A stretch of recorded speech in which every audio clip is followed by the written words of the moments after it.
You were created. You were created to give God worship. You were created to relate to one another.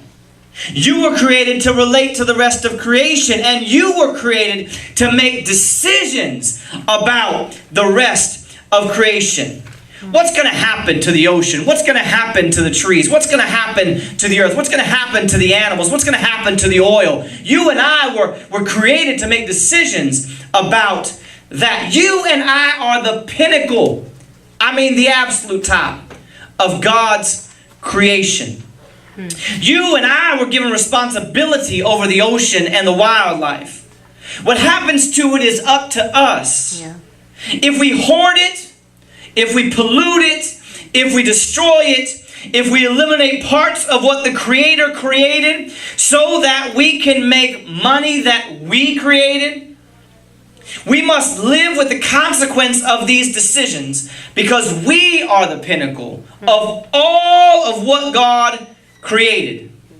That's it. It's you and it's me. I don't care how you feel about yourself. You need to know that you are the absolute top. I don't care if you are in awe of Yosemite National Park. You need to know that Yosemite National Park is in awe of you. And so I need you to realize, somebody say, wow. Wow. Yeah. Wow. Yeah. Wow. I mean, we are it. Yeah. We are the top of the Creator's creation. But hear me, we are not greater than the Creator Himself.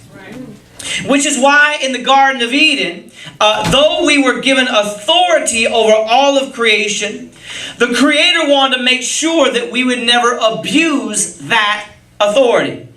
And so He knew that we would never abuse that authority as long as we lived in obedience to His authority. Yeah.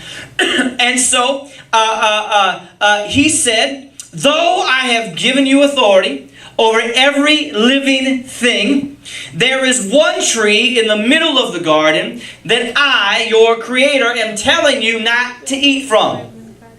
And as long as you don't touch that tree, because you have submitted your will to my will, then the rest of creation will never be misused or abused for the benefit of some and the detriment of most. And so, our history goes that we disobeyed our Creator. Story is told in Genesis chapter 3. And sin entered the world. Sin is the word hamarios in the Greek. Somebody say hamarios. Hamarios. Say hamarios. Hamarios. It means to miss the mark. To miss the mark. Sin is the exercise of our will. And not the Creator's will. Sin is the exercise of our will and not the Creator's will. And every time we exercise our will in our lives, we miss the mark. Every time. In your love life, every time you exercise your will, you will miss the mark.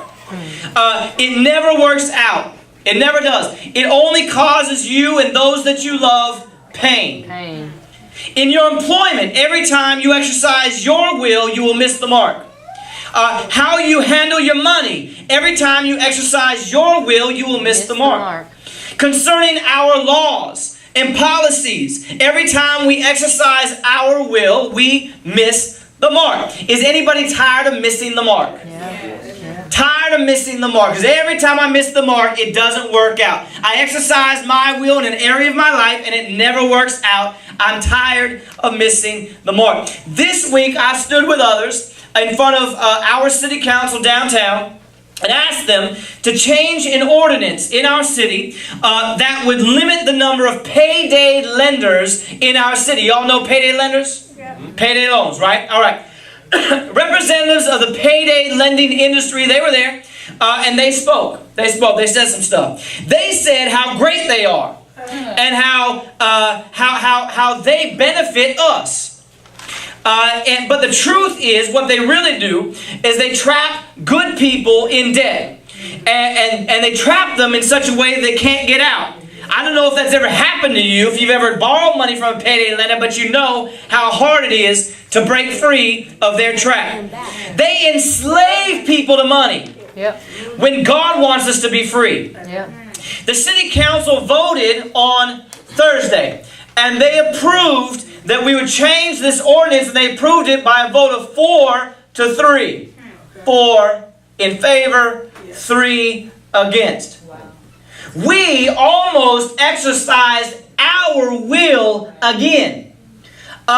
And we would have done this by allowing as many payday lenders in our city as want to get established. That's a mess. We almost exercised on Thursday our will again. And had we done that, we would have missed The mark. the mark. I'm so glad that so many of you are tired of missing the mark. I am tired of missing the mark. Because we've been missing the mark for a long time. We've been missing the mark in every area of our lives and in the way that we have ruled over creation ever since Genesis chapter 3. That's a long time. Somebody say that's a long time. And tonight, the most of the juice has left you. God is looking for those with just a little bit of juice left. And those of us that are crying out to Him because that we are tired of missing the mark. And God says this, He says this, He says this. If you cry out to me, I won't give up on you. Yeah. Yeah. I am prepared to make things new in your life, Isaiah 65 says. God has still not given up on us because we have a little bit of juice left in us. Though we've polluted the air and the water, though we have created laws that allow us to fish in other countries' waters so that we can make more money, leaving other countries without any fish to make any living for themselves, though we have exercised our own will in our relationships with one another, only looking out for what is best for me, but never looking out for what is best for us, though we've been missing the mark, though we've been sinning in every area of our lives, pleasing ourselves, pampering ourselves, making our lives as comfortable as possible while one another is suffering, God has not given up on us still. Amen. And so this brings us to last week. Last week we spent some time in Jeremiah chapter 18 and 2 Corinthians 4. Where God says that we are like clay that has gone awry, clay that has spoiled, that has not gone according to the potter's plan. His plan is that we would carry His presence everywhere that we go. Problem is, we are fragile and we are broken clay pots. As you heard last week, we have holes in us. It's all right. We have holes in us. And so, instead of carrying His glory, like we showed you last week, instead of carrying His glory, we leak it everywhere that we go. It's just water. It's carpet. It's all right. I spill milk on my carpet at home. It's fine. Ooh, like you never spilled anything on your carpet. It's perfect, whatever. Okay, so but this is just kidding. The problem is that God has given us. He's designed us to carry His presence, carry His glory. 2 Corinthians 4 says, wherever we go. But the problem is that we have holes in us. We have holes in us, and so everywhere we go, we leak. We leak. And so instead of carrying His glory, we leak. But tonight, God brought you here so that Isaiah could speak to us and remind us that though we have been beaten, though we have been battered, though we have been abused, though the world has not treated you well, though you are feeling dry and parched and exhausted and worn out, you still do have a little bit of juice. You've got a little bit of juice. You're supposed to be full of God's presence, but you have been leaking A lot. A lot. Yes, yes, yes, you are God's masterpiece. You are God's masterpiece, but you have been vandalized by sin. Can you imagine a masterpiece like that thing on the back wall there? And we came in here one Saturday and someone had just vandalized, just graffitied all over it. It's sort of how we look to God. Yes, you're still His masterpiece, but you have been vandalized by sin. And so you have leaked out most of what God has given you over time. It never made it to its destination. You were supposed to carry it. You were supposed to carry His presence. But instead, you dropped it. You were supposed to set people free. But instead, you barely made it out alive yourself.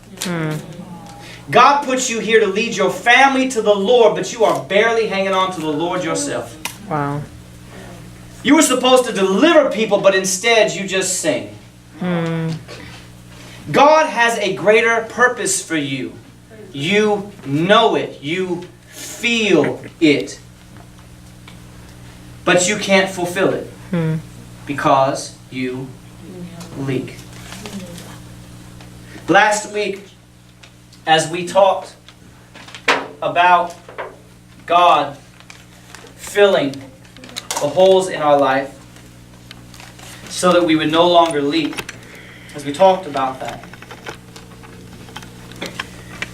so that when He pours and when He gives us all that He gives us, and He invites us, as we were designed to do, to carry His presence everywhere that we go, so that His presence would reach its final destination. I heard in the Spirit, I heard the overflow of His Spirit. I heard the overflow, sound of overflow of His Spirit in this place as we were talking last week.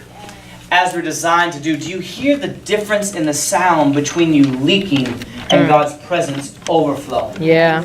Yep. And so that's what I heard in my spirit last week as we talked about this. Let me read this to you. The prophet Joel said this in chapter 2. He said, I am going to pour out, God says, I'm going to pour out my Spirit on all people. Your sons and your daughters will prophesy. Yes. Your old men will dream dreams. Your young men will see visions. Even on my servants, both men and women, I will pour out my Spirit in those days. I will show wonders in heavens and on the earth, blood and fire and billows of smoke. This is a vision of the overflow of the Spirit of God. We were designed, 2 Corinthians 4 says, we are designed like a potter who's been forming us to carry His presence, to carry His glory wherever we go. But we have been leaking, and yet Joel says, I have a vision, and God says, I'm going to pour out my Spirit. My Spirit's going to overflow everywhere that you go, because I'm going to fill, I'm going to plug all the holes. I'm going to heal everything that's broken, every crack in you. I'm going to do it so that as you go and as I pour out my Spirit on you, you won't leak it everywhere. It will get where I sent you to go, so that you won't just sing, you'll set people free. So that you won't just live, you will lead people to Jesus. God says, this is what I'm going to do. But you keep asking for a job, and God says, I'm pouring out my Spirit. But you just want more money, and the Creator wants to give you Himself. His Spirit, Because when you get God, you get the one who's promised to provide for your every need and to do so much more. Come on. Tonight you still have some juice. You have some juice. This is the time that the Lord has set aside to stop you from leaking. Come on. Come on. This is the time that He set aside. It's why you're here tonight, because He wants to stop the leak. Last week we talked about it, and some of y'all thought it was cute, but I know that God said to me tonight that He set this time aside to stop the leaking. The Lord has said this. He said, tonight we forget the former things. I am make everything that's cracked, everything that's broken, every hole in your life, we're forgetting them. I am prepared to make all things new. Yes. Tonight Yes. is marked by amnesia in the spirit. We are forgetting the former things by His Spirit. And He is making all things new in us tonight. Yes. Listen. What have you been carrying with you that is causing God's glory to leak out of you? What have you been carrying with you that is causing God's glory to leak out of you? Listen, whatever you can look back upon your life and you remember this thing that you've had with you for a while, this problem, this thing that you know, it is like the pinhole in your life. And you know that every time God begins to pour something in you, here's the thing about water. If I pull this out right now, watch what's going to happen. Okay? It's all going to leak out, right? It's all going to leak out. Okay? But here's the thing. Okay? Why does the water leak out? Because there's pressure. The water is creating pressure, right? Okay. So here's the thing. This is why it's going to help some of you. Because you have some things in your life that you know you've been carrying with you for a long time. And most of the time it doesn't really bother you a whole lot. But here's the deal. Once God starts pouring into you, what happens to that pinhole?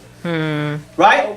The pressure of what God is pouring in you begins to expand that pinhole to more of a dime size. And then the size of a quarter. And then it begins to crack up along the edge. Why? Because God is pouring something in you. And you've been down this road before.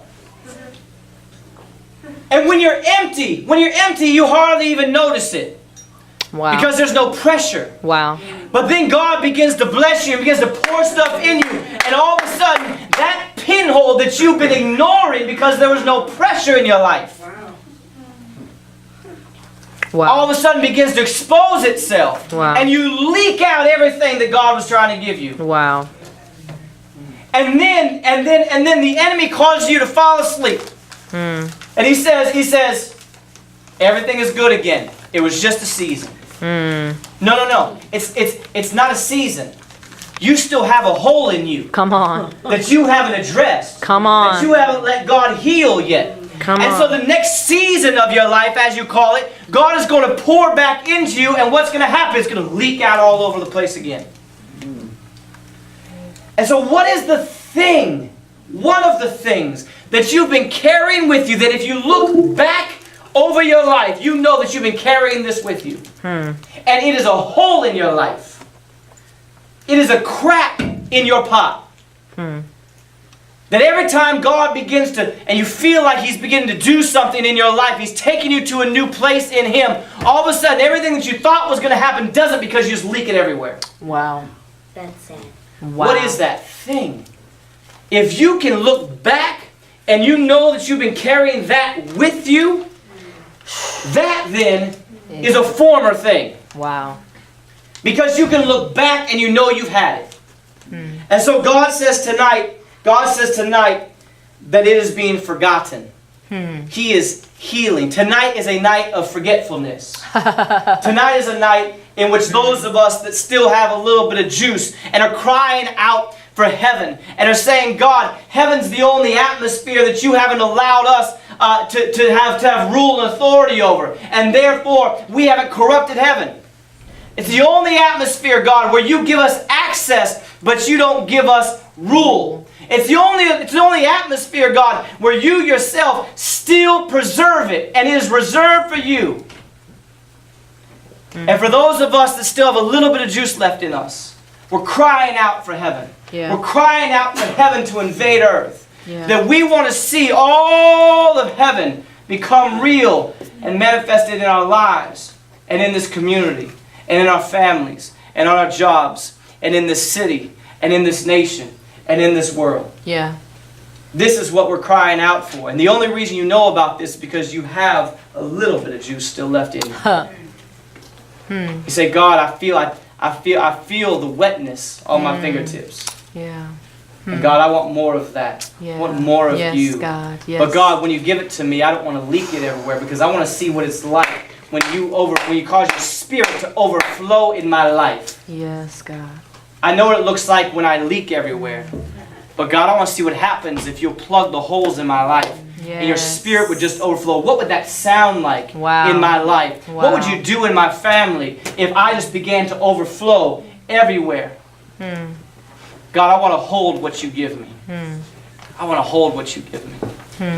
And so tonight, here's what the Lord said to me tonight. A couple of things.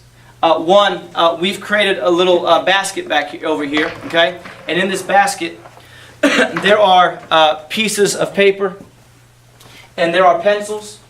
And so here's what I want you to do. I just want you to, we're just going to spend some time just sort of talking to the Lord tonight, okay? And so what I want you to do is this. As you begin to ask the Lord about the holes and the cracks in your life, I guarantee you if you ask Him, He'll tell you. Okay? I just want you to come when you're ready, and I want you to write that crack or that hole on that paper, and I just want you to leave it in the basket of former things. Okay? But here's what the Lord also said to me tonight. He said that some of you actually would have with you the former thing itself. Yeah. You'd actually have it on your person. It would be with you. And so I want to encourage you, because this is what the Lord said to me, that if you have anything with you that you know is the thing, it might be in your car, it might be in your backpack, it might be somewhere, but if it's the thing that you know is one of the holes in your life, I want you to put that thing. Don't write it on a piece of paper, just put it in the basket. Okay? All right? And so I want us now just to begin to talk to God, because tonight is a night of healing. Tonight is a night in which God forgets the former things. Tonight is a night in which God actually makes things new. The Lord said to us last night as we were praying, He said that everyone was going to see something new as a result of tonight. It was going to be different for everybody, but we were going to see newness as He begins to patch up the holes and the cracks in our lives. God, I don't want On-Ranch to leak. I want us to carry your glory. Yes, God. That it might overflow. Yes, God. Father, I don't want to see people who come, walk by this place and run into us in the streets, just feel like there might be something different about us. God, I want you to literally change their lives because they've encountered your presence. Yes, God. That we are carrying and that is overflowing out of our lives. God, we want to see more. We know we have to stop leaking. Yes, God. Father, how am I leaking? What area of my life is not allowing me to carry your glory? When you're ready, just come up here and write it down or place it in this basket of former things.